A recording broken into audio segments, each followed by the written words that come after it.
Welcome back to my channel. स्वागत है आप सबका। और आज हम बात करेंगे 2024 के लिए स्ट्रेटजी पे, जो कि बहुत सारे बच्चों की डिमांड थी कि 24 के लिए भी स्ट्रेटजी वीडियो बनाए। वैसे तो अगर आप चाहे तो 23 वाली स्ट्रेटजी फॉलो करके उसको रिवीजन पे लगा सकते हैं, लेकिन और ज्यादा अच्छे से कर सकते हैं क्योंकि आपके पास काफी टाइम है। 25 मंथ्स आपको मिल रहे हैं अपनी प्रिपरेशन के लिए।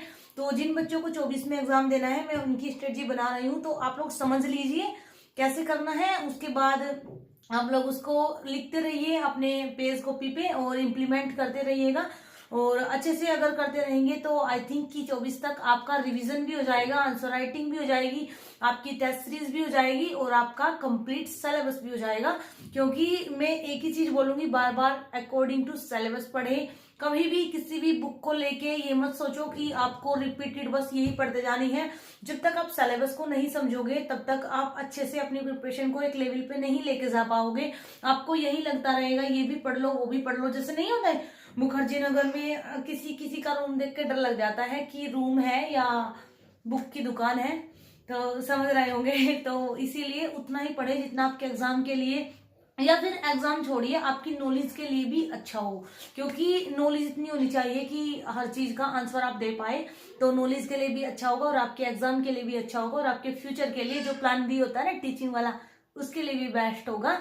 तो वो मैं आपको, और जो बात बच्चे बोलते हैं ना सिलेबस के लिए, तो आप थोड़ा सा वेट कीजिए। अभी जो मोस्ट इंपोर्टेंट टॉपिक है वो चल रहे हैं, उसके बाद आपको जीएस 1 2 3 4 चारों का सिलेबस में पार्ट में डिवाइड करके आपको पूरा डिस्क्राइब करके कि जैसे जीएस 1 का लेंगे और जीएस 1 का सिलेबस आप कैसे करोगे, कि उसका फर्स्ट टॉपिक में क्या क्या करना होता है, सेकंड में कैसे, ऐसे अकॉर्डिंग टू सिलेबस मैं आपको अच्छे से समझा दूंगी। तो चलिए अभी 2024 के लिए स्ट्रेटजी सीखते हैं, समझते हैं और उसके बाद उसको इम्प्लीमेंट करना अपने तरीके से। क्योंकि देखो हर किसी के पास अलग टाइम होता है। अब मान लो हाउसवाइफ है, उनको अपने बच्चों को देखना है, उनका टाइम अलग है। अब मैं टाइम टेबल बना दूं 10 से 11 12 पढ़ने का, और 10 से 11 12 में उनका बच्चा नहीं सोता है ना।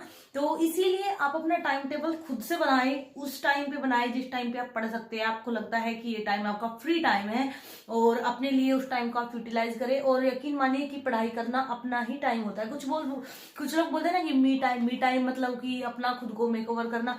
तो मुझे लगता है इससे अच्छा मी टाइम कुछ नहीं होता है। एक इंटरनल थॉट अगर आपके क्लियर होंगे तो आप कहीं भी कॉन्फिडेंटली बोल पाओगे। अब जैसे मैं ही हूं, तो कहीं भी मुझे किसी भी मीटिंग में बुलवा लो तो ये नहीं लगता है कि आपको प्रिपेयर होकर जाना पड़ेगा, आप ऑलरेडी अंदर से प्रिपेयर हो। तो चलिए अभी शुरू करते हैं। तो ये देखेंगे कि आपके पास टाइम कितना है।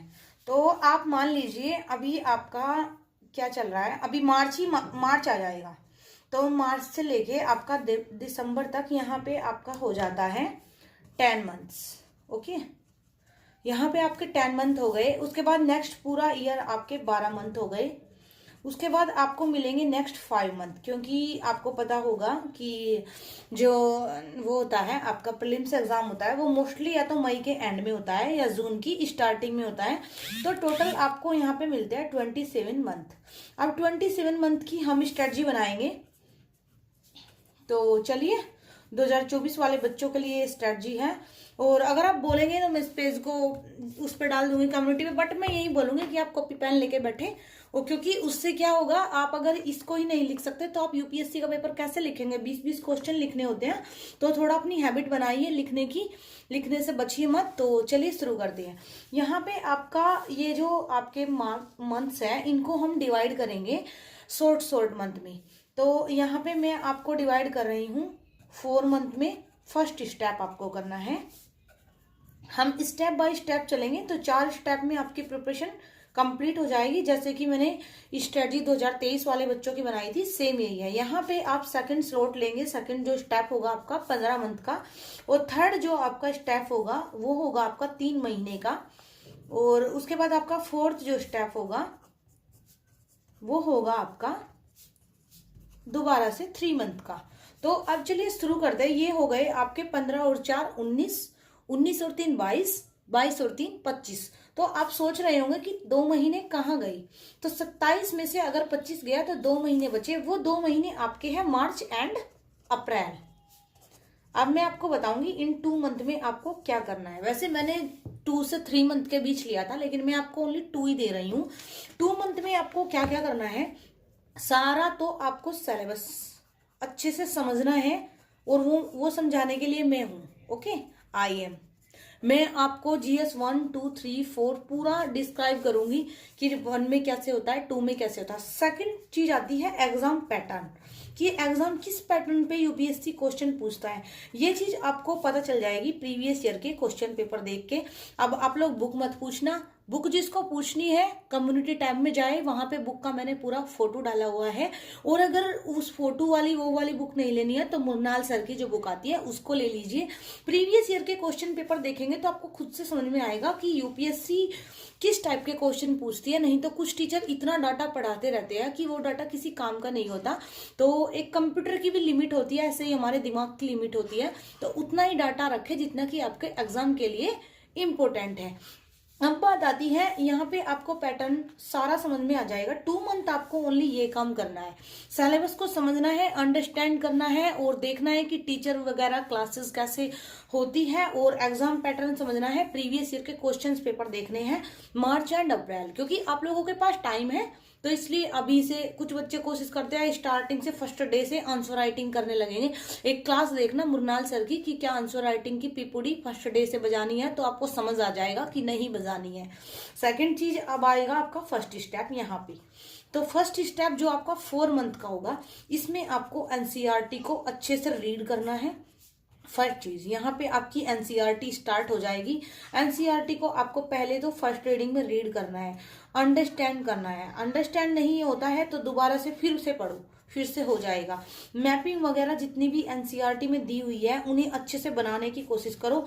और साथ के साथ मैंने ऐप में भी बताया हुआ है और बुक में भी होता है, इसके एमसीक्यू करो। ये काम आपको 4 मंथ देने हैं। 2023 वाले बच्चे सोचेंगे कि दीदी ने हमें इतना नहीं कराया, तो तुम्हें इसलिए नहीं कराया बाबू क्योंकि तुम्हारा टाइम जा चुका है, तो अब तुम इसको नहीं कर सकते। 24 वाले बच्चों के पास काफी टाइम है, इसलिए वो इसको 4 मंथ दे सकते हैं। तुम जितना जल्दी चलोगे 23 वालों, तुम्हारे लिए उतना बेनिफिट होगा।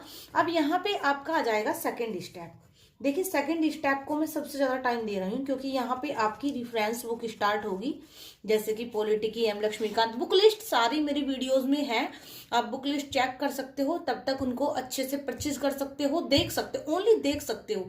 ये मत सोचना कि आप उनमें से अंडरलाइन वगैरह करने लग जाओ, सारा कचड़ा हो जाएगा और सारी बुक्स वेस्ट हो जाएगी।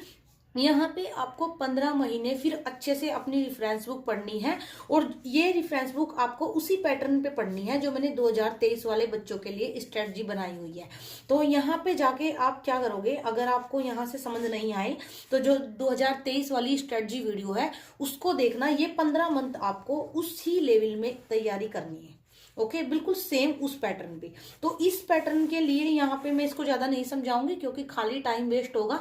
ऑलरेडी 23 वाले में समझा चुकी हूँ, तो सेम पैटर्न इसके लिए स्टेप 2 के लिए आप 2023 वाली स्ट्रेटजी वीडियो देख लीजिए। यहाँ पे आपका ऑप्शनल भी स्टार्ट हो जाएगा क्योंकि आप ये पढ़ चुके हो। इसमें 2-3 महीने बाद आपका ऑप्शनल स्टार्ट हो जाएगा, और यहाँ से ही फिर आप आंसर राइटिंग थोड़ी थोड़ी, यानी कि वीक में 1 या 2 क्वेश्चन। ये नहीं है कि आप यहीं पे पूरा आंसर राइटिंग में टाइम निकाल रहे हैं और पता चले कि आपका प्री भी नहीं हुआ है तो आंसर राइटिंग को लेके बैठे रहना फिर अपने घर पे, है ना। उससे कुछ फायदा नहीं होता ना कि आप पूरा साल आंसर राइटिंग में लगे पड़े हैं और फिर पता चलता है कि आपका सीसेट भी क्लियर नहीं हुआ है, आपका प्रीलिम्स ही क्लियर नहीं हुआ है, तो फिर से पूरे साल तैयारी करो, है ना। तो यहाँ पे 1 वीक में आप 2 से 3 क्वेश्चन या 1 क्वेश्चन ऐसे करके लिखोगे। उसके बाद आपका ये जो मैंने दिया है स्टेप 3 में आपका क्या होगा, जो भी एक्स्ट्रा का बचा हुआ होगा एक तो आप वो करोगे, जो बच जाएगा एक सारे का रिवीजन करोगे। 3 मंथ आप अपने पूरे रिवीजन को दे पाओगे क्योंकि आपके पास टाइम है। हम लोगों के पास तो टाइम नहीं था इसलिए हम ज्यादा रिवीजन नहीं दे पाए, बट आप दे पाओगे। और एक्स्ट्रा जितना भी बचेगा, और ठीक यहीं पे जिन बच्चों का, सभी को नहीं बोल रही हूँ, जो बच्चे आर्ट बैकग्राउंड के हैं वो यहाँ पे अपना सीसेट को थोड़ा थोड़ा क्लासेस वगैरह देखना शुरू कर देंगे किसी भी टीचर की, जो कि मैं अच्छे टीचर सीसेट वाली स्ट्रेटजी में मैं बता चुकी हूँ कि कहाँ से आपको करनी है। उसके बाद वैसे तो बहुत सारे टीचर्स पढ़ाते हैं, लेकिन मैं बोलूंगी किसी भी टीचर को फॉलो करो। लेकिन अगर आप किसी टीचर से मैथ पढ़ रहे हो तो मैथ फिर एक ही टीचर से पढ़ो। ये नहीं है कि वहां से क्लास कर रहे हो, वहां से भी कर रहे हो, वहां से भी करो, ये काम मत करो प्लीज। उससे आपका टाइम बहुत ज्यादा वेस्ट होता है। जैसे मैं अगर एक टीचर से दा हिंदू करती हूँ तो एक से करती हूँ, ये नहीं है कि फिर दूसरे का भी देख लो, उसका भी देख लो। यहाँ पे आप अपनी करंट अफेयर का भी, जो कि आपकी रेफरेंस बुक के साथ साथ चलेगी, उसका रिवीजन करना। करंट अफेयर की अब बात करेंगे। करंट अफेयर आपको कब से करनी है? करंट अफेयर करनी है आपको 1 जनवरी 2023 से। तो उसके बाद आपको यहाँ से स्टार्ट कर देना है। उसके बाद करंट अफेयर आपको 1 जनवरी 2023 से शुरू करके आपको ये करनी है अपने एग्जाम से 1 मंथ पहले तक, यानी कि 30 नहीं 30 अप्रैल 2024 तक। सॉरी, अभी कहा गया था, इसलिए वीडियो को बीच में रोक के दोबारा से शुरू कर रही हूँ।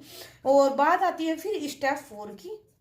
तो स्टेप 4 यहाँ पे आप प्रीलिम्स पे फोकस हो जाओगे, जो कि यहाँ पे मैंने लिख दिया था, लेकिन और इसको आप प्रीलिम्स पे फोकस करोगे फिर। और ये आपका 3 मंथ्स है। तो आई थिंक जब आप इतना पढ़ चुके होंगे तो 3 मंथ आपको आराम से इजिली आप प्रीलिम्स की तैयारी कर पाओगे, क्योंकि सबका रिवीजन ही करना है। इसमें भी बस थोड़ा एमसीक्यू वगैरह की प्रैक्टिस करनी है और आपको टेस्ट सीरीज लगा देनी है, जैसे कि मैं अभी 1 मार्च से लगा रही हूँ। तो इसी तरह आपको 1 मार्च से फिर टेस्ट सीरीज लगा, 1 मार्च से आपको सेम उस पैटर्न पे तैयारी करनी है जो कि मैंने वीडियो बनाई हुई है कि प्रीलिम्स की तैयारी कैसे करें। और यहाँ पे फिर आपका करंट अफेयर का भी रिवीजन चलेगा और देन आपका एग्जाम होगा 2024 का। तो आई थिंक कि आपको अच्छे से समझ आ गया होगा कि स्टेप में कैसे करते हैं। तो ऐसे स्टेप में लेके चलो, लेकिन अपना फर्स्ट स्टेप स्टार्ट करने से पहले मार्च एंड अप्रैल आप ये काम कर लीजिए। जो 2024 वाले बच्चे हैं, तो आपके पास आपकी एक सुनहरा मौका है कि आपके पास इतना टाइम है, तो आप अभी से स्टार्ट कीजिए। और मार्च के लिए आप सिलेबस को, जो कि मैं कराऊंगी पार्ट में, और उसके बाद आप प्रीवियस ईयर क्वेश्चन पेपर की बुक ले लीजिए, जो कि होता रहेगा। और आई होप कि जहां तक मुझे उम्मीद है कि अगर मुझे टाइम मिला तो एनसीईआरटी में थोड़ी थोड़ी पढ़ाऊंगी, लेकिन अभी नहीं, क्योंकि अभी मैं अपने प्रीलिम्स एग्जाम पे फोकस कर रही हूँ। तो अगर इसका आपको फोटो चाहिए तो मैं कम्युनिटी पे डाल दूंगी, बता देना। और नहीं चाहिए तो कोई बात नहीं, वैसे मैं यही बोलूंगी कि आप खुद से लिखें तो ज़्यादा बेटर होगा। And now thanks for watching, thanks for listening, और बाय।